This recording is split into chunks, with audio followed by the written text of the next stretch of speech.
tiba, Ramadan tiba, Ramadan tiba.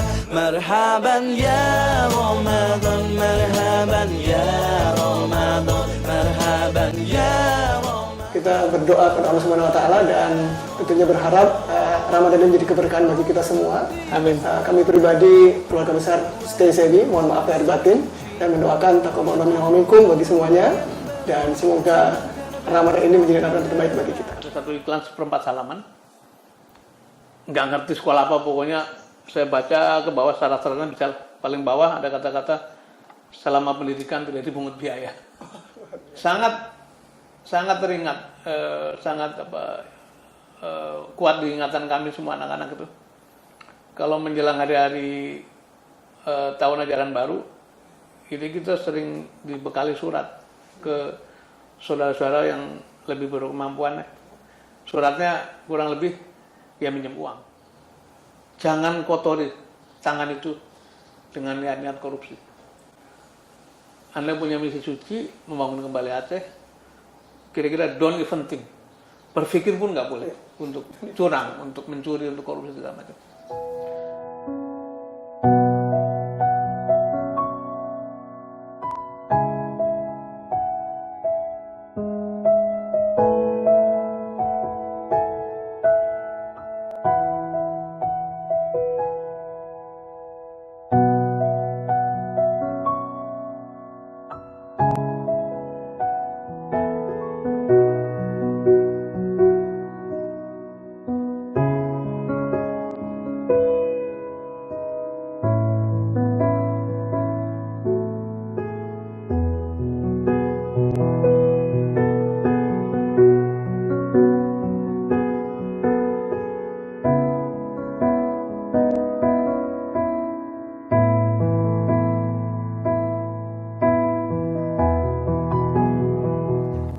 Assalamualaikum warahmatullahi wabarakatuh. Alhamdulillahirrahmanirrahim. Salam sejahtera bagi kita semua. Selamat datang Bapak Ibu dan para sahabat budiman dalam tayangan TV Sebi Sebening Hati Ibu Pertiwi. Pada pagi yang penuh berbahagia ini, kita bersama tamu kita Pak Sudirman Said. Terima kasih banyak Pak sudah berkenan hadir. Assalamualaikum. Waalaikumsalam warahmatullahi wabarakatuh. Tentunya kebahagiaan dan kesempatan luar biasa, rekan-rekan semua, kita bisa bertemu bersilaturahmi kepada Pak Sudirman Said. Tokoh yang begitu menginspirasi kita semua, begitu banyak jabatan dan peran penting beliau bagi negeri ini, dan juga bagi kita semua, rekan-rekan pemuda dan mahasiswa. Beliau adalah Sekretaris Jenderal Parlemen Indonesia saat ini, dan juga Ketua Institut Harkat Negeri, Menteri SDM 2014-2016, dan juga beliau adalah pakar dan praktisi yang luar biasa. Begitu banyak legasi beliau dalam transformasi di korporasi dan lembaga-lembaga negara. Tapi yang lebih penting mungkin, hari ini kita akan mendapatkan langsung pelajaran hikmah kehidupan dan juga tentunya pandangan-pandangan beliau tentang perjalanan kita sebagai bangsa dan juga tentunya bagi adik-adik kita, rekan-rekan mahasiswa. Ini kesempatan penting bagi kita untuk mendapat hikmah dan begitu banyak lesson learned kehidupan. Dan dalam kesempatan yang pertama ini, izinkan kami dengan semua pengalaman beliau dan peran beliau tersebut, satu hal yang paling penting adalah cinta beliau tentang dunia pendidikan.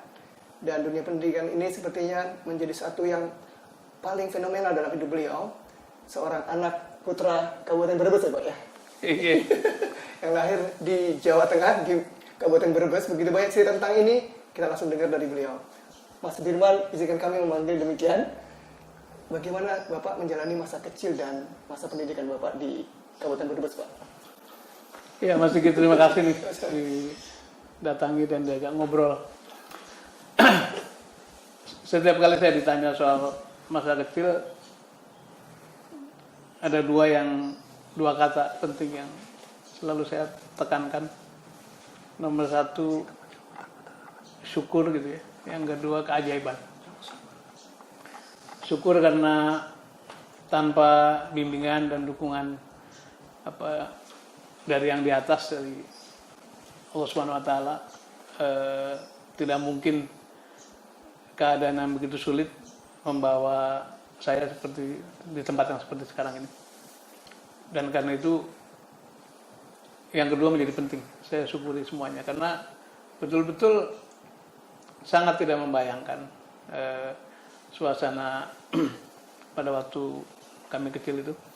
Kami kecil berenam, kemudian situasi yang sulit pertama kali ketika ayah meninggal kan. Saya 9 tahun, kelas 4 SD. Kakak saya 1, adik saya 4 maaf. Adik saya paling kecil itu 3 bulan, jadi bahkan belum bisa jalan. Dan orang di desa itu kan bisa hidup kalau punya tanah, ya, kalau punya sawah. Gitu. Nah, ibu saya orang desa, tidak tamat sekolah, kelas 4 sekolah rakyat. Kemudian tidak punya sawah, tidak punya tanah. Ya sudah, kita betul-betul mengandalkan pensiun janda. Jadi bapak saya sudah pensiun waktu itu, pensiun guru. Dan ngurus pensiun pada waktu zaman itu tahun 72 barangkali. 70-an itu sulit sekali, bisa bertahun-tahun itu. Jadi untuk dari pensiun bapak menuju pensiun janda itu perlu waktu setahun, dan dalam setahun lebih itu kayak betul-betul struggle. Saya lebih beruntung daripada adik-adik saya karena saya numpang ngenger kepada kakak lain ibu yang sudah lebih dulu mentas lah, punya pekerjaan di kantor pos, kemudian punya sawah, jadi lebih sejahtera lah.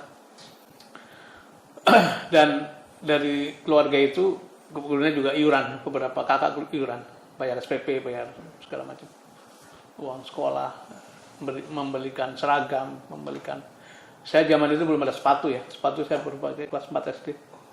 Jadi sepatu pertama kali saya pakai itu kelas 4 SD. Dan karena saya sedikit dari yang pakai sepatu di sekolah itu, saya sering sekali jadi utusan sekolah mengantarkan surat ke kecamatan, ke sekolah lain gitu. Jadi mungkin di situ wawasan yang diberikan kepada saya itu secara tidak sengaja lebih daripada kebanyakan murid-murid lain. Jadi saya punya angan-angan kalau pergi ke kota bagaimana kalau sekolah nanti ya. Kemudian banyak hal yang kebetulan yang tidak kami sengaja. Jadi saya sudah merasa bahwa ini nggak akan bisa sekolah tinggi-tinggi lah, tahu diri gitu ya. Bahkan untuk sampai ke SMP, kalau musim hujan kita mesti kos karena kan tidak mungkin. Nah, jadi SD di kampung lain, di desa lain ikut kakak. Selesai SD, saya SMP di Kota Brebes, SMP 1. Nah, SMP 1 itu ya sekolah paling baik ya di Brebes. Kemudian SMA juga, SMA 1. Dari SD ke SMP sudah ribut apakah bisa meneruskan.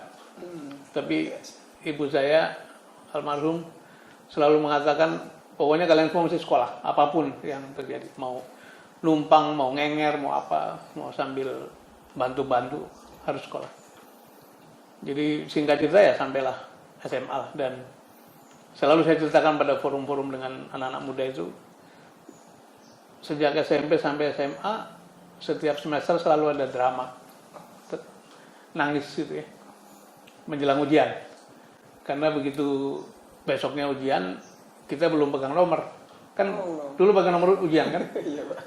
Kenapa? Karena SPP belum bayar, belum lunas, atau uang gedung belum lunas. Nah, pada kelas 2 SMA kemudian saya dipanggil oleh kepala sekolah, oleh guru GC, terus ditanya kenapa kok selalu terlambat.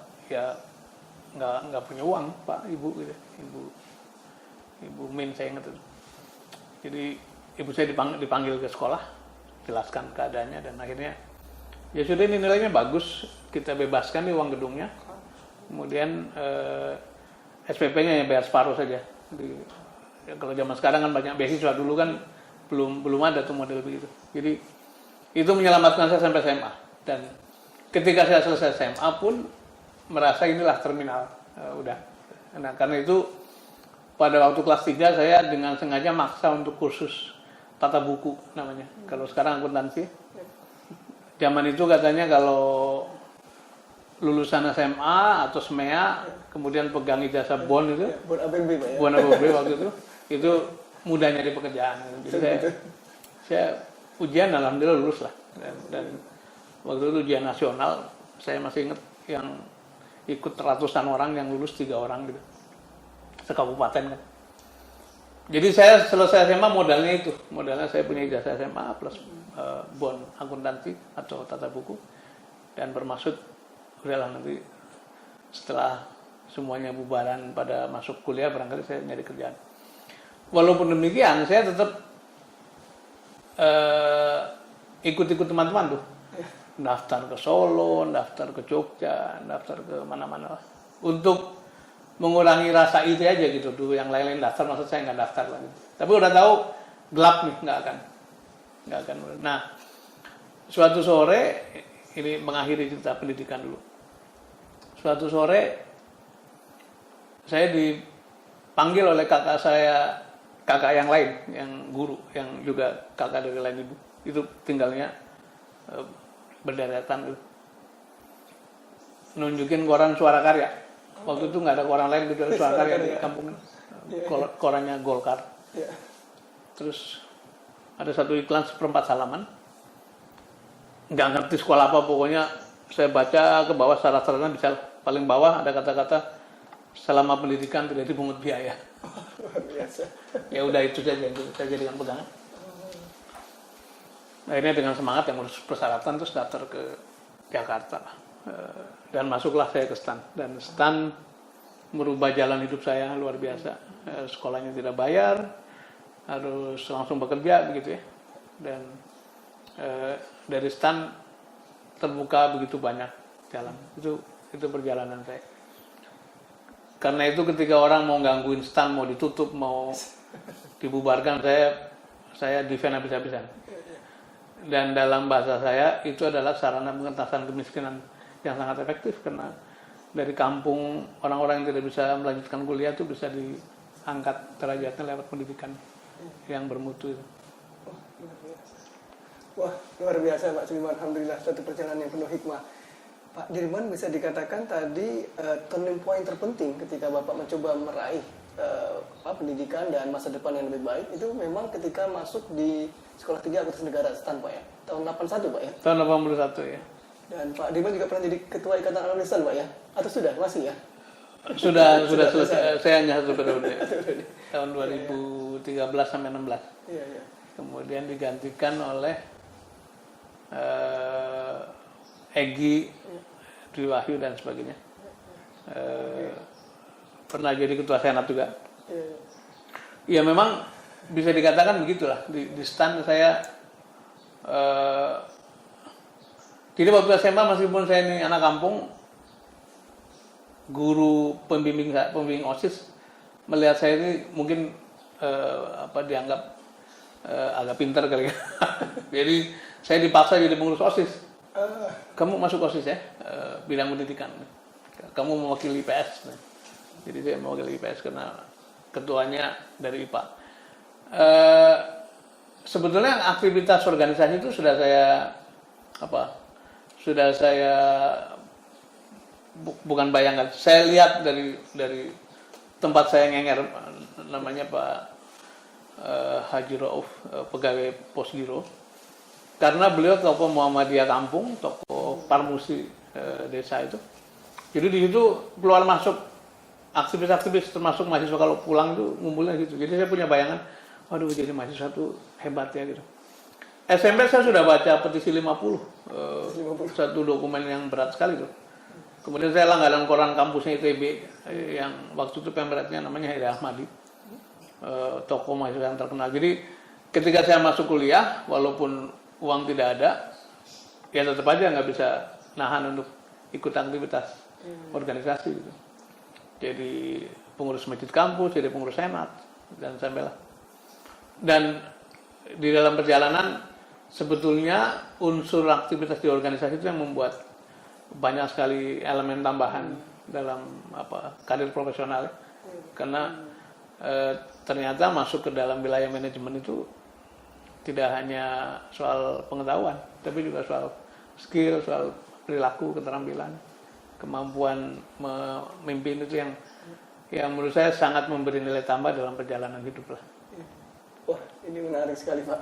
Jadi kita mengenal Pak Dirman sangat piawai dalam mengelola organisasi, dan itu ternyata memang beliau buktikan sebagai Ketua Umum Senat STAN yang sangat fenomenal. Rekan-rekan alumni STAN seringkali menceritakan hal ini Pak. Dan rupanya tadi kita menangkap rupanya ada akar historisnya Pak ya. Ketika ngenger ya, ketika ngenger dengan abang beliau, kakak beliau, ternyata itulah inspirasi awal Pak ya. Berinteraksi dengan dunia katakanlah pergerakan dan aktivitas mahasiswa yang luar biasa, dan itu di Brebes ya Pak ya? Iya, di desa. Penting, ya, Pak, di desa ya. Sempat Bapak aktif juga membaca tadi petisi 50 dan semua dokumen-dokumen penting politik ya Pak ya, dari ITB lagi ya. Ada cerita katanya waktu di sekolah ya Pak ya? Ini tempat numpang saya ini, saya kira bisa disebut fenomenal. Dia hanya tamatan SMP, bekerja di kantor pos, dan itu kan perusahaan negara kalau sekarang. Tapi sikap independennya luar biasa gitu. Waktu itu kan tidak ada pegawai negeri atau pegawai BUMN yang tidak lolos dari dipaksa milih satu partai kan. Tapi beliau tegar dengan mengatakan, sampai dipanggil ke kantor pusat ke Bandung, ke Semarang, beliau tetap bertahan mengatakan pemilu kan bebas, jurdil, jadi Anda nggak bisa nanya saya. Diberi sanksi ya, dia tetap bertahan. Nah, sebelahnya kakak ipar beliau seorang guru, itu satu-satunya laki-laki ayah dari istri pertama. Itu juga sama, guru, aktivis Golkar gitu. Kemudian sangat anti korupsi. Oh, luar biasa.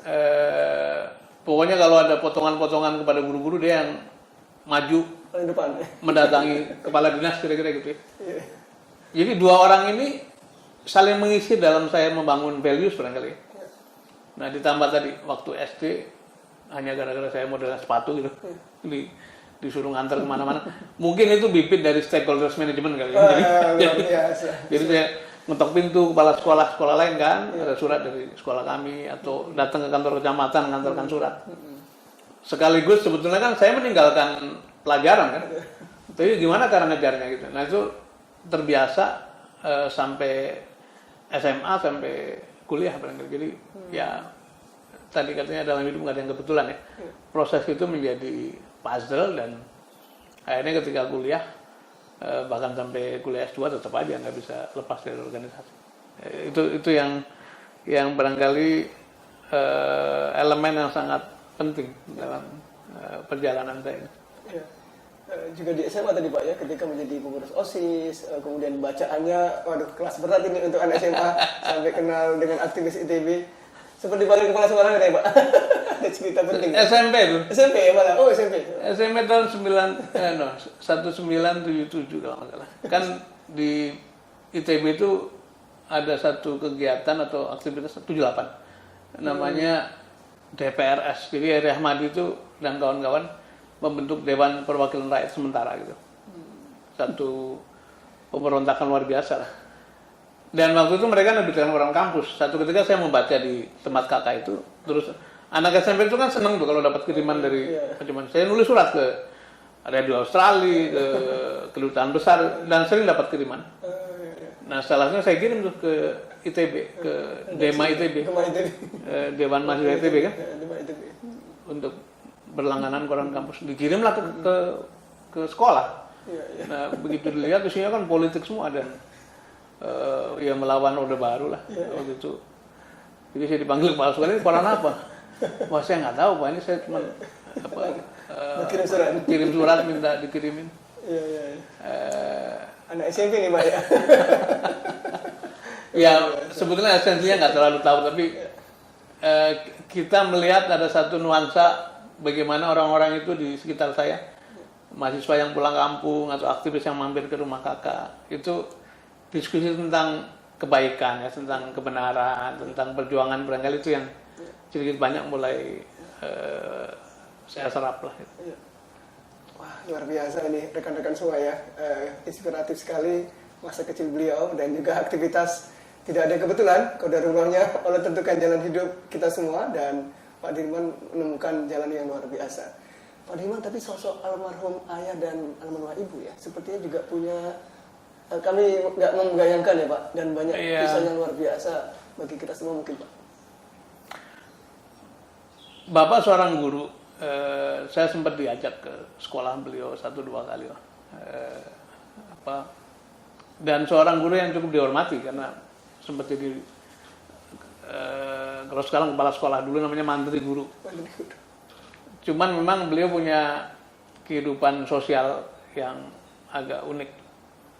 Zaman itu priayi itu kan main judi ya, sehingga ke rumah itu nggak terlalu banyak yang bisa diberikan, dan ibu itu struggle dari masih ada bapak gitu, masih ada bapak sudah sulit hidupnya karena gaji maupun uang pensiun setelah pensiun itu tidak seluruhnya pulang ke rumah gitu.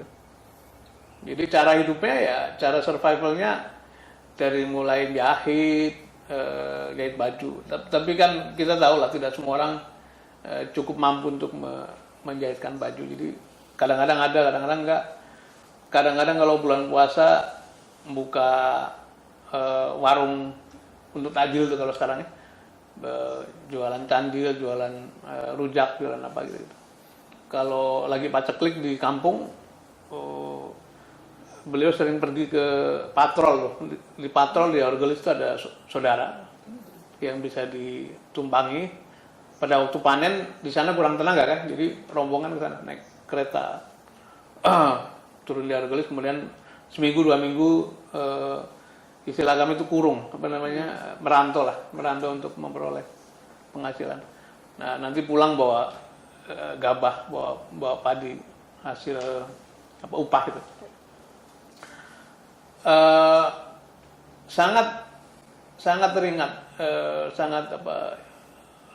kuat di ingatan kami semua anak-anak itu. Kalau menjelang hari-hari tahun ajaran baru, ini kita sering dibekali surat ke saudara-saudara yang lebih berkemampuan. Suratnya kurang lebih ya minjem uang untuk bayar apakah uang gedung, apakah sekolah, apakah buku, apa gitu. Itu hampir tiap tahun lah gitu. Jadi kita hidup dengan cara begitu. Nah, punya langganan warung, yang warung itu kira-kira sepanjang bulan itu kalau apakah butuh minyak, apakah butuh beras, berapa itu ngutang ke situ. Begitu dapat uang pensiunan berapapun ya dibayar lah gitu. Jadi kami itu melihat betapa sulitnya ya, dan memang orang desa kan nggak punya uang gitu, nggak ada uang. Jadi dari ibu saya belajar banyak soal struggle, tapi tetap berkomitmen bertanggung jawab pada anak-anak, pada keluarga. Dari bapak tentu saja beliau seorang pendidik ya, yang memang tidak banyak interaksi karena tadi saya sampai umur 4 tahun di rumah ibu dan bapak, kemudian pindah ke kakak, sekali-sekali ketemu gitu, sampai beliau meninggal. Pas beliau meninggal pun saya harus bersepeda lari dari kampungnya tempat saya tinggal ke bapak. Jadi nggak menangi lah kira-kira gitu. Kurang lebih begitu. Jadi yang lebih banyak melekat dari sisi values barangkali ibu, karena cukup lama dengan ibu, dan sesudah bapak pergi lebih-lebih. Makanya begitu saya kuliah di Jakarta, walaupun untuk sendiri saya masih pas-pasan, saya harus berbagi uang yang dari pemerintah itu untuk ke adik-adik. Itu sejak saya tingkat 2 kali ya, tingkat 2 itu semester 3-4 lah, udah ngurusin adik-adik lah. Masya Allah, ini luar biasa Pak. Dan tadi ya, dari seorang anak pendidik, kemudian jadi seorang ibunda yang luar biasa, struggling, tidak pernah mengalah, ya, tidak pernah berputus asa Pak ya. Dan tapi juga kemiskinan di desa-desa pada waktu itu Pak ya, begitu berat Pak ya. Dan ada kisah penting tentang keluarga Pak Dirman yang tidak terbayang, dan sampai inspirasi ibu tentang kebersamaan komunitas dan juga masyarakat itu sebenarnya menarik ya Pak ya. Desa saya namanya Desa Selatri, Kecamatan Larangan, Kabupaten Brebes. Nah, tempat saya tinggal kakak itu namanya Tegal Gelaga, kecamatan yang berbeda, Bulakamba. Desa Tegallaga Bulakamba itu masih relatif lebih makmur lah, karena banyak pedagang, banyak petani yang punya sawah cukup, banyak pegawai-pegawai negeri. Tapi Selatri ini sampai hari ini pun masih menyimpan kemiskinan absolut banyak sekali. Jadi Brebes pernah dihitung sebagai kabupaten paling miskin di Jawa Tengah. Selatri sampai hari ini merupakan salah satu desa termiskin di Kabupaten Brebes. Nah itu hari ini nih, tahun 2022. Kita bayangkan tahun 63, 60-an kayak apa gitu. Jadi memang berat sekali. Sekali ya. Saya ingat seusia saya itu mungkin yang sekolah entah berapa orang ya, kebanyakan. Makanya adik-adik saya yang tidak pergi ke lain desa itu umur SD tamat sudah merasa lebih tinggi dari yang lain gitu. Salah satu obrolan yang sering kita bicarakan sama anak-anak saya itu, sama adik-adik juga. Satu ketika di musim panen bawang gitu, saya kan tinggal di depan, ini jalan desa, jalan besar, yang sebelah sininya gang ke sawah, lumpurnya segini. Jadi kami lagi di emperan gitu, di emperan rumah, terus ngeliat orang manggul mikul bawang tuh, keringetnya luar biasa, sampai lecet-lecet karena pikulan. Nah si ibu nunjuk tuh, kira-kira ginilah, ibu tidak ingin anak-anak saya kayak gitu waktu tua nanti. Dan caranya harus sekolah. Apapun mesti sekolah. Minimal sampai tamat SMA gitu. Setelah sekolah terserah kalian mau kerja apa gitu. Karena di dalam pikiran ibu tuh selalu orang yang berpendidikan tuh pasti hidupnya lebih baik lah. Dan itu sangat menyentuh ya, sampai kadang-kadang kalau saya ceritakan ke anak-anak saya itu, cucu beliau itu ya sampai ikut nangis. Dan sikap itu tidak hanya ditunjukkan pada kami anak-anaknya, tapi setelah kita ya agak mentas lah ya, itu sangat senang tuh dorong orang-orang untuk kalau mau sekolah kurang, walaupun kita ini sebenarnya nggak banyak amat, kita dukung. Jadi kurang lebih gitulah. Dan ya alhamdulillah keluarga kami, kita mengatakan pada seluruh sepupu, pokoknya dalam setiap keluarga walaupun kita ini susah, harus ada satu sarjana gitu. Karena itu bisa jadi lokomotif kan. Kalau satu aja punya tiang tuh, yang lain akan ke bawah. Dan ya alhamdulillah kata anak-anak sekarang tuh it works lah. It works, bisa dientaskan, bisa diajak kayak gitu. Iya Pak, wah, terbayang ya rekan-rekan semua, para pemirsa, hari ini Pak ya, kemiskinan absolut ya Pak ya, masih ada, ya, masih ada. Dan kisah inspiratif mungkin seperti tadi Pak ya, kesulitan bersama masyarakat. Saya ingat juga Pak, Dimas pernah cerita bagaimana menangis ketika ada kendurian ya Pak ya. Itu ceritanya luar biasa Pak. Oh. Iya itu sangat menyentuh juga. Jadi sebagai janda, ibu memutuskan tidak pernah menikah lagi. Masih muda lah, masih belum 50 waktu ditinggal. Tapi di kampung itu kan tiap ada kenduri yang diundang selamatan walimah itu laki-laki kan? Iya, dimanapun begitulah. Iya. Nah jadi, dan biasanya kenduri itu jam 6 pagi. Karena supaya mereka nggak mengganggu pekerjaan orang mau ke sawah segala macam.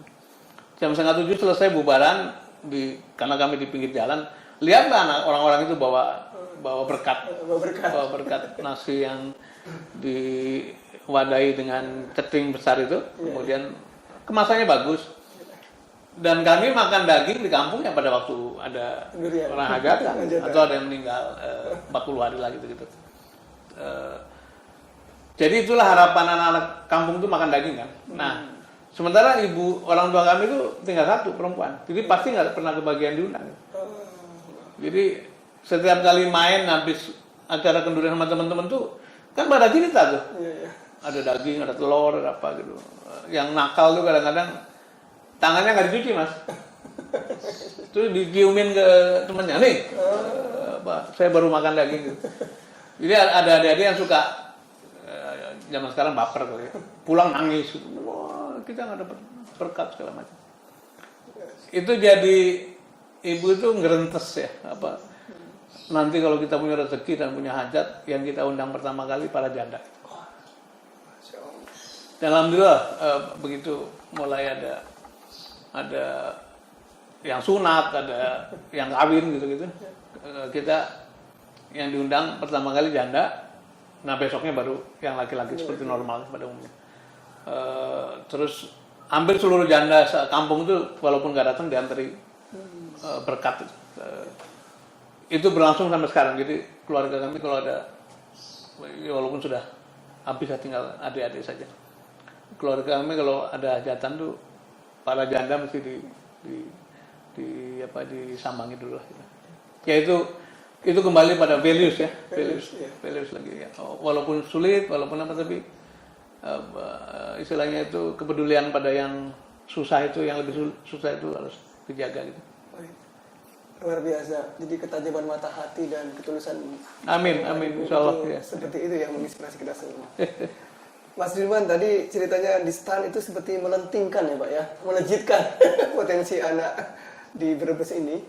Dan setelah lulus, Mas Dirman berkarir tentunya di kementerian dan seterusnya Pak ya, di profesional. Iya,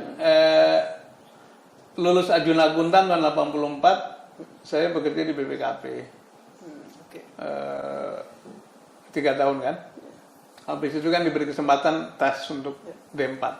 Tahun 87 saya masuk D4 dan selama 2 tahun menyelesaikan 3 tahun lah sama skripsi segala macam. Menyelesaikan D4 tuh nggak pernah lepas dari organisasi ya, karena tadi didorong-dorong oleh teman-teman. Ya sudahlah kita nasib barangkali. Jadi waktu itu kan kira-kira waktu jalaninnya kan yang mauan tuh ya, yang rajin barangkali. Yang lain kan ya mendingan belajar saja, apalagi bebannya cukup berat. Jadi tapi tadi hikmahnya adalah ketika selesai akuntan, confident kita berbeda kan karena terbiasa bertemu dengan banyak orang, bicara di forum publik, ngasih pidato, ngasih sambutan, mimpin rapat segala macam. Jadi level confidence-nya berbeda dan itu barangkali juga yang membuat saya punya jalan masuk ke pendidikan berikutnya itu karena salah satu kriterianya kan CV segala macamnya gitu. Dan sejak saya belum berangkat ke Amerika untuk melanjutkan S2, saya sudah memutuskan pengen ke kampus, pengen jadi dosen. Alasannya sederhana sekali, nggak muluk-muluk. Menjadi pegawai negeri, auditor BPKP, waktu itu kita bisa hitung gajinya berapa. Sementara adik-adik itu berempat memerlukan dukungan dan pasti nggak cukup. Sementara saya nggak kepingin memperoleh uang dari sumber yang nggak jelas lah. Jadi saya bilang kalau saya pindah ke kampus ngajar, katakanlah setengah hari, sore harinya kan bisa entah ngajar di tempat lain, entah jadi konsultan, entah jadi apalah. Kan banyak pekerjaan-pekerjaan sore hari atau malam kan yang bisa dikerjakan. Jadi di situ saya memperoleh penghasilan tambahan yang mudah-mudahan bisa membiayai adik-adik. Jadi motifnya itu saja. Tapi di kampus setelah saya pulang tadi tahun 94 saya pulang sekolah. Ternyata di kampus banyak sekali kesempatan yang terbuka ya. Dan saya kira dari kampus. Jadi saya sebetulnya memang basisnya, passionnya adalah pengen mengajar sih. Dan dari mengajar itu kemudian ke mana-mana. Iya. Oh ini jiwa pendidiknya Mas Dirman ternyata sudah terpancar ketika STAN tentunya menjadi ladang amal dan kiprah Pak Dirman yang amin, luar biasa. Ya mudah-mudahan. Dan ini keberkahan bagi kita semua ya mendapat sosok Pak Dirman. Ceritanya waktu ke Amerika rupanya tidak as smooth as mungkin semua orang berpikir ya Pak ya. Jadi struggling, fighting gitu Pak ya, surviving ya Pak ya. Tapi Pak Dirman ini menyelesaikan prestisius sekali, mendapat MBA di George Washington University Pak ya. Iya. Kemudian dalam bidang yang sangat penting, strategic management and organizational development. Cerita menarik apa Pak yang dapatkan dari pendidikan kesempatan itu di Amerika Pak? Iya. Saya belajar bahasa Inggris 2 kali. Karena memang ya level Inggrisnya parah lah. di kursus yang pertama nilainya kurang 3 poin. Kalau nggak salah dipersyaratkan 570. Saya dapat 567 Pak. Atau 557 saya lupa. Jadi pokoknya kurang 3 poin lah TOEFL-nya gitu. GMAT-nya memenuhi syarat. Mengapa nggak memenuhi syarat? Karena pada kursus pertama saya sering bolos untuk nyari uang tuh. Tugas keluar kota gitu-gitu. Dapat ngobyek lah istilahnya gitu kalau dalam zaman dulu. Karena anak baru lahir, nggak punya uang, terus mesti akikah segala macam. Pokoknya sampai saya ditegur oleh Pak Husni, Pak Mubasiran, Pak Antara, dosen-dosen saya yang sangat peduli ya. Kamu itu harapan kita, jangan menyia-nyiakan kesempatan ini. Ya Pak, minta maaf saya. Jadi setelah selesai kursus pertama, ya saya lapor ke atasan lah, ke Kepala BPPK Pak Sukanto almarhum, yang pernah jadi rektor UGM belakangan. Pak Kanto, mohon maaf Prof, nilai saya kurang, jadi saya nggak bisa berangkat. Dan saya datang ke sini bukan minta dispensasi, tapi mohon dipekerjakan, karena saya sudah harus bekerja lah kira-kira gitu, pengen segera ngajar sekarang. Oh enggak, itu 3 poin tuh berangkat aja pasti segera dapat itu. Ya tapi kan syaratnya begitu. Ya sudah kalau gitu kamu ikut ke kursus berikutnya gitu. Jadi suruh kursus lagi setahun lagi tuh. Ya tentu saja begitu kursus distribusi cepat naik ya. Jadi tertunda saya berangkat dibanding teman-teman sebaya masuk program lain. Nah sampai di sana juga persoalan karena, nah sebelum berangkat gini, kita dikasih uang $3.000 kalau nggak salah untuk biaya clothing, biaya packing segala macam, setup rumah pertama lah, plus sebulan loan. Nah kalau teman-teman lain kan yang hidupnya agak oke kan, pamitan ke Om ke Pak Ade kan dapat tambahan kan, dapat sangu, namanya mau sekolah ke luar negeri. Nah yang terjadi dengan saya, uang itu kami paruh, saya bawa separuh saja, separuhnya saya belikan gabah, saya belikan padi untuk ditinggalkan karena adik saya banyak. Kemudian ibu kan ya tidak punya penghasilan ya kecuali pensiunan tadi. Pokoknya 2 tahun ini isi lumbung aman lah untuk makan gitu. Yang lain-lain sambil cari. Nah sampai di sana juga tidak berhenti persoalan karena saya sudah punya anak 2 kan. Kalau mau bawa keluarga nggak bisa tinggal di apartemen 1 bedroom, 1 kamar, harus di 2 kamar. Sementara biayanya mepet saja. Jadi cara saya menutupi kekurangan ya sambil jadi loper koran pagi-pagi subuh-subuh. Kemudian sempat saya menjadi penulisnya Tempo. Jadi korresponden Pak ya. Jadi istilahnya itu stringer reporter lepas ya. Luar biasa. Berkantor di kantor Tempo Washington. Ya naik kereta 10 menit lah. Jadi itu cara saya hidup di sana sampai menjelang pulang, sudah waktunya selesai. Tiketnya nggak cukup kan, karena kan tiketnya hanya untuk saya. Biaya keluarga nggak dibiayai. Jadi saya minta waktu 2 bulan. Kebetulan manajer koran saya itu, manajer yang punya area koran itu mau cuti. Jadi udah, Anda malam hari ngambil dari penerbit, ditaruh di pos-pos distribusi. Nah itu dapat tambahan $1.000 selama itu dipakai untuk keluarga pulang, untuk anak dan istri pulang. Inilah penuh dengan keasikan kalau sekarang ditengok ke belakang. Tapi itulah belajar survive gitu, belajar survive. Iya, luar biasa. Rekan-rekan, ini pelajaran penting ya, manjada wajada Pak ya. Siapa yang berikhtiar penuh ya, akan mendapatkan hasil terbaik. Kalau ada kemauan ada jalan. Pak ya. Dan beliau mencontohkan itu dengan luar biasa. Kita juga ingat, kalau nggak salah kemudian Perdana Menteri Inggris Pak ya, Margaret Thatcher mengatakan no need for us to win the fighting in the first war ya Pak ya. Jadi nggak selamanya kita bertempur menang sekali Pak ya. Betul. Jadi teman-teman para scholarship hunter ini jangan pernah menyerah. Pak Dirman yang waktu itu sempat jadi loper koran, jadi menteri SDM 2014 Hampir nggak berangkat sekolah gara-gara hampir nggak berangkat kurang. sekolah. Inggrisnya Inggris Brexit ya Pak ya. Inggrisnya bukan British banget tapi berbes banget ini. Tapi sekarang kan luar biasa kita melihat sosok beliau, ya kan. Pak Dirman, saya pribadi merasa jadi kenal dekat ya Pak ya. Jadi Terima kasih. Pak Dirman pulang dari Amerika mungkin at the first time mimit ya Pak ya. 94 ya? 95 ya? Apa namanya, saya tidak bisa melupakan kenangan itu walaupun kemudian tidak banyak sawan ke Pak Dirman. Tapi waktu itu Pak Dirman pulang, kami sudah berkesempatan berkenalan. Kami kebetulan bekerja di sebuah pabrik akuntan firm, internasional pabrik akuntan firm. Lalu beliau cerita tentang bagaimana organisasi kami, ya, organisasi kita Pak ya, Ikatan Akuntan Indonesia itu bisa ditransform, dan beliaulah yang bertangan dingin membuat salah satunya, mungkin yang pertama menjadi direktur eksekutif IAI Pak ya, yang mereform, mentransformasi itu semua. Untuk itu mungkin kita dengar sedikit. Setelah akhirnya Pak Dirman masuk ke dunia katakanlah profesional dalam kompetensi beliau, apa pengalaman paling penting dari Pak Dirman kita perlu dengar, karena beliau juga punya pengalaman di pemerintahan, di korporasi, dan tentunya tadi melakukan transformasi organisasi. Dan apa yang paling penting ketika Bapak kemudian fase-fase setelah pulang itu Pak ya, menjadi hikmah bagi kita semua. Ya. Ini nostalgia ya.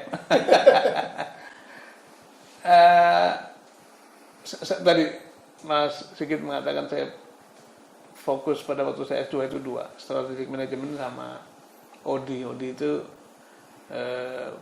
organization development. Kalau sekarang yang populer change management ya. Saya nggak tahu kenapa, karena sebetulnya kan yang didorong kan namanya anak akuntansi ya, belajarnya akuntansi lagi. Tapi saya ngerasa kayaknya mesti belajar yang lain gitu. Dan selama 4 semester itu ya mengaduk-aduk dari mulai ilmu perilaku organisasi, leadership, yang namanya anatomi tim seperti apa, transformasi tadi seperti apa, change management. Waktu itu saya ingat Clinton lagi melakukan, dipimpin oleh Al Gore, lagi melakukan yang namanya reinventing government gitu. Itu gerakan yang sangat besar sekali, sangat terkenal. Nah, dosen yang mengajari OD itu sangat artikulatif dan sangat enak bahasa Inggrisnya, sangat mudah dimengerti, memberi inspirasi banyak sekali soal change management. Salah satu case yang diceritakan adalah mengenai usaha Gedung Putih reform government. Kemudian mengundang salah satu top leadernya sebagai dosen tamu. Jadi saya membayangkan ini Republik Indonesia yang melakukan ini kurang lebih begitu. Dan saya sejak itu betul-betul meminati yang namanya pengembangan organisasi atau perubahan. Nah, maka 94 selesai dan pulanglah saya, dan saya diajak oleh teman-teman ada kongres IAI tahun 94 kalau saya datang ke Bandung waktu itu. Dan di dalam pembahasan organisasi malam hari itu diungkapkan sudah lama IAI ini kepengen punya manajemen purna waktu, pengen punya full time professional staff yang menjadi penopang dari pengurus. Pengurusnya kan orang sibuk. Nah, sementara ini sejauh itu kan staffnya itu ya staff administrasi lah. Jadi akhirnya sudah kita majukan semacam proposal gitu ya, sama beberapa teman alumni STAN. Majulah ke Pak Suyatna waktu itu. Suyatna orang tua yang sangat memberi tempat bagi anak-anak muda lah. Proposal terus ya sudah kamu aja jadi jangan gitu Pak. itu seperti bikin kue mau dimakan sendiri. Kalau mau ini dijadikan konsepnya institusi, terus carilah support dari mana, umumkan supaya merekrut orang yang paling tepat gitu. Bahwa saya disuruh melamar, saya akan ikut melamar gitu. Wah, luar biasa. Maka dilakukan seperti itu. Akhirnya dijadikan proyeknya World Bank. Kemudian dibukalah lamaran itu. Yang lama dari USU, dari UI, dari UGM, Unsri juga. Terus saya ikut melamar. Singkat cerita saya terpilih sebagai. Tapi saya mengatakan pada teman-teman sama staf dan pengurus, walaupun saya dulu pernah punya ide ini, tapi kan saya masuk ke sini karena seleksi, bukan karena ditunjuk begitu saja gitu. Itu barangkali itulah mulai saya bergulat dengan yang disebut transformasi ya. Ya udah, yang organisasi yang tadinya sangat seperti social club lah, nggak ada training teratur, tidak ada standar setting, tidak ada penerbitan teratur. Ada majalah akuntansi terbitnya bercandaan kita dulu berkala gitu. Kala sempat. Kadang-kadang terbit, kadang-kadang tidak terbit, tergantung keaktifan dari pengurusnya. Nah, jadi kita bikin lapis baru namanya tim manajemen atau manajemen purna waktu. Nah, pimpinannya direktur eksekutif. Jadi Kementerian Keuangan, World Bank ada di board levelnya, kemudian kami yang masak di bawah. Maka disusunlah mulai dari kewajiban PPE, kewajiban CPI ya. Iya, Pak, betul. Kemudian standar setting prosedur yang mapan, dicari direktur standar, direktur teknis, kemudian publikasi yang teratur, dan belakangan ini training ini menjadi backbone dari revenue-nya IAI, alhamdulillah. Jadi yang tadinya IAI itu, Ikatan Akuntan itu dapat uang banyaknya waktu kongres atau waktu konvensi, kan sponsor gitu kan, disimpan, kemudian hidup, dipakai sampai ke kongres berikutnya gitu. Bertahan, Pak ya. Saya dulu menyebutnya kayak ular aja. Ular kan gitu kan, dapat mangsa besar, diproses sampai lapar nyari makan lagi. Nah sekarang setelah transformasi itu cash flow-nya makin baik. Ada library, ada, dan itu digandakan di cabang-cabang. Mungkin Mas Sigit juga ngikutin ya. Jadi sekarang cabang-cabang yang kuat ya punya training center, punya brevet, pajak segala macam. Ya saya bersyukur lah kalau looking back tuh itu case pertama yang menurut saya sih cukup berhasil. Nah kebiasaan begitu terus berlanjut kemanapun saya pergi ya. Pokoknya ngelihat situasi apa yang perlu diperbaiki, kita benar-benar terus ada planning gitu. Nah bedanya mungkin teman-teman lain itu kan tidak belajar secara akademik ya. Saya mau mempelajari akademik itu. Jadi tahu tahapan standarnya lah gitu. Itu saya kerjakan mulai dari ngurus MTI, dorong pendirian KPK, kemudian di swasta juga saya pernah kerja di perusahaan swasta Indika Group, sekarang jadi Indika Energi.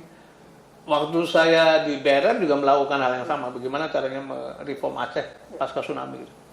Bahkan kata seorang teman McKinsey namanya Mr. Adam Schwartz, karena perbuatan saya di Aceh itu, karena apa-apa yang saya kerjakan di Aceh dan di tempat-tempat sebelumnya, pada waktu Pertamina dipimpin Pak Ari Sumarno melakukan perubahan, si Adam itu mengenalkan saya kepada beliau. Ini ada orang yang bisa bantu Anda. Nah setelah selesai dari Aceh tahun 90, kan Aceh itu 2005 mulainya, 2004 tsunami, 2005 mulai rekonstruksi, 2008 saya sudah mulai siap-siap balik ke Jakarta, nah bantu Pertamina. Ya circle atau habit itu saya jalankan terus lah, kurang lebih kalau saya masuk ya, kata hukum besi orang perubahan itu kan selalu ada ruang perbaikan, there is always room for improvement. Jadi masuk organisasi, look around, apa yang perlu dibenahin, jadilah itu agenda perbaikan itu. Itulah change management sebetulnya. Saya lakukan di Pindad, saya lakukan di SDM ketika itu. Di PMI sekarang saya lakukan itu, dan baru-baru ini kan saya diminta menjadi Komisaris Utama Transjakarta ya. Itu saya berencana juga melihat. Tentu saja yang eksekusi adalah direksi atau manajemen, kami yang memberi masukan-masukan itu. Nah, rekan-rekan pemirsa, tadi kita melihat ya, beliau pulang dan tangan dingin beliau masuk ke sektor organisasi dan menjadikan satu organisasi kita yang kita banggakan, Ikatan Akuntan Indonesia, kemudian berkembang juga Institut Akuntan Publik Indonesia. Semua itu menjadi organisasi profesi yang membanggakan juga dengan organisasi lainnya. Tapi kata kuncinya memang seperti boleh katakan, transformasi, dedicated people ya Pak ya, dan integritas. Nah, rekan-rekan berbahagia, satu poin penting mungkin juga ketika di BRR Pak ya. Yeah. Itu kita mengenal Pak Dirman menjadi deputi Pak ya, deputi kepala badan pelaksana itu, dan tantangannya luar biasa. Ada hikmah yang biasa tentang musibah tsunami itu Pak ya, dan kita menghadapi tantangan besar, tapi achievement-nya luar biasa Pak ya. Ini jadi pembelajaran penting bagi kita.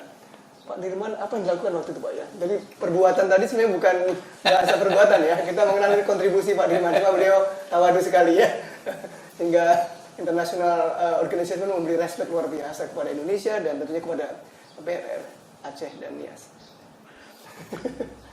Saya di BRR itu mengalami proses, saya sebutnya pematangan batin deh. Karena tahun 2005 dalam hati saya mengatakan setelah pekerjaan ini I'm done gitu. Saya selesai lah. Selesai berambisi, kepengen naik karir, selesai mencari macam-macam. Karena bagi saya BRR itu adalah pekerjaan yang tersulit, paling rumit yang pernah saya alami. Bayangkan saja, secara fisik itu ratusan kilometer pantai dari mulai Lok Sumawe di atas terus ke atas ke Biren, ke Banda Aceh, terus ke Calang sampai Melabu itu kan habis itu, habis. Fisiknya begitu, dan tentu saja itu kan daerah perkotaan, daerah yang memiliki kapasitas membangun, memiliki tukang, memiliki kontraktor, memiliki toko bangunan segala macam. Nah, kebayang membangun daerah seperti itunya habis semua gitu. Gimana membangun itu? Belum lagi soal sumber daya manusia. Kita mencatat ribuan guru wafat segala macam. Pegawai negeri, karena kantor-kantor pemerintah kan biasanya daerah pantai. Satu itu secara fisik rusaknya luar biasa. Secara sosial itu daerah konflik kan.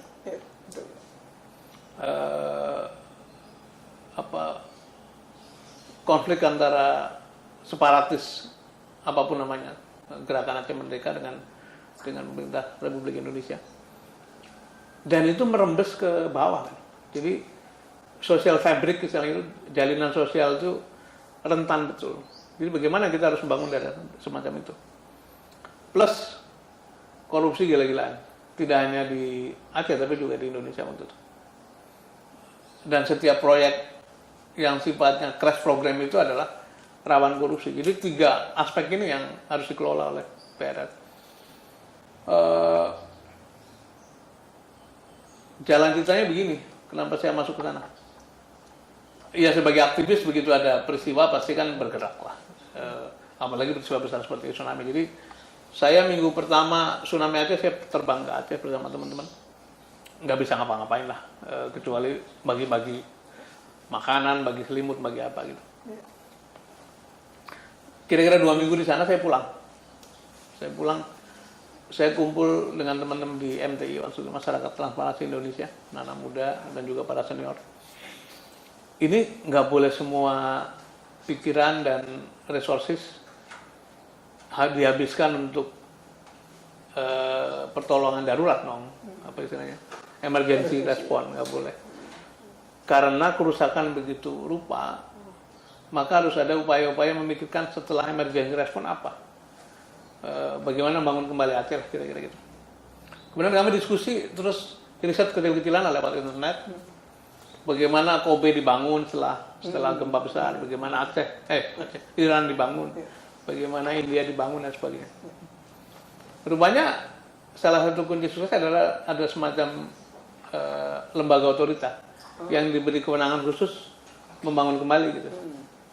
Terus sudah dengan basis riset itu kita coba nyusun konsep lah. Dulu namanya Badan Otorita Penanggulangan Bencana whatever lah. Terus kita bermaksud seperti dulu pada waktu kita bikin KPK, konsep disusun, naskah disusun, kemudian kita keliling ke berbagai pihak, partai-partai DPR. Kita maksudnya juga begitu.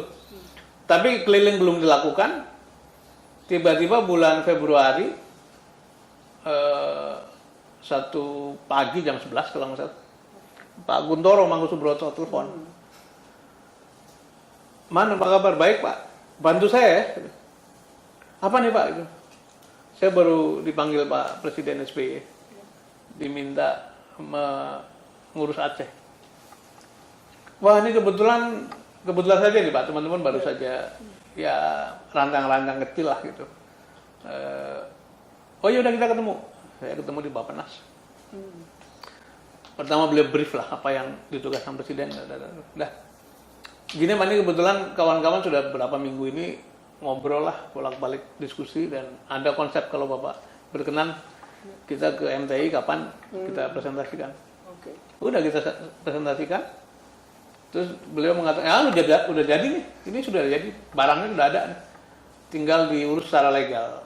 Maka konsep ini disampaikan kepada Bappenas, pada itu Bu Sri Mulyani, kemudian diikuti dengan naskah RUU atau perpunya. Waktu itu kan karena kemendesakan.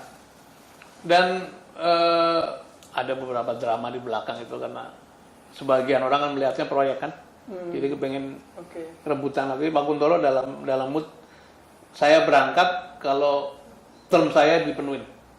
Saya maunya ini lembaga setingkat kementerian, kepalanya harus tingkat menteri, bukan karena beliau mau menteri, tapi supaya bisa bicara dengan peers, tidak diganggu oleh kementerian. Kemudian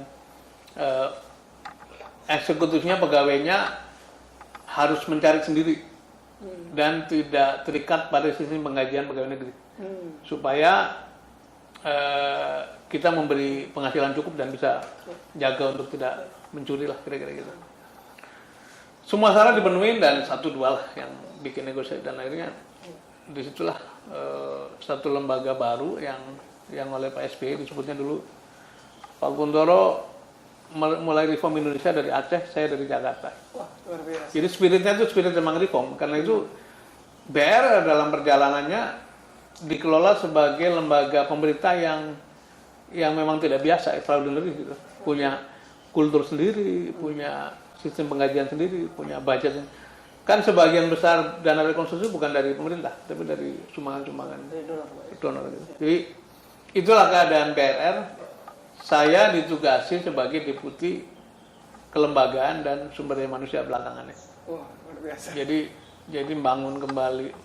Pertama nata institusi di dalam BRR, yang kedua belakangan ngurusi pembangunan kembali institusi pemerintah di Aceh. Gitu. Kasih training, bangun kembali penjara pemerintah, kantor kecamatan, kantor desa, kantor kabupaten dan sebagainya. Gitu. Nanti boleh diceritakan bagaimana suasana di dalam BRR, tapi singkat cerita itu leadership-nya Pak Kuntoro sangat penting. Dan begitupun akhirnya mewarnai seluruh deputi, ada 7 deputi sama beberapa staf ahli gitu. Dan ini menjadi, boleh dibilang menjadi pilar, menjadi backbone bagi perjalanan BRR. Tanggal 17 April kalau nggak salah, rombongan pertama berangkat ke Aceh, ya sehari setelah pelantikan. Berangkat ke Aceh dengan seluruh deputi. Deputinya 3 dari Aceh, 4 dari orang-orang nasional. Turun di bandara, kemudian berziarah ke kuburan massal di dekat bandara itu, kemudian sholat sholat goib di masjid sama istilahnya belum nuwun lah, tahiyatul masjid ya, di masjid Banda Aceh. Sesudah zuhur kita ke Ulele. Ulele itu lahan paling dahsyat kerusakannya lah. Rata semua kecuali satu masjid di pinggir pantai yang masih tersisa. Pak Kuntoro ngomong begini nih, saya masih ingat kata demi kata. Saudara, lihat sekeliling. Hanya Tuhan yang bisa membuat kerusakan seperti ini gitu. Hanya kekuatan Tuhan gitu. Dan hanya Tuhan pula yang bisa membetulkan kembali kawasan ini. Karena itu Anda adalah tangan-tangan yang dikirim Tuhan untuk membangun kembali Aceh. Jangan kotori tangan itu dengan niat-niat korupsi. Anda punya misi suci membangun kembali Aceh. Kira-kira don't even think. Berpikir pun nggak boleh. curang, untuk mencuri, untuk korupsi segala macam. Dan kami semuanya tersenung ya.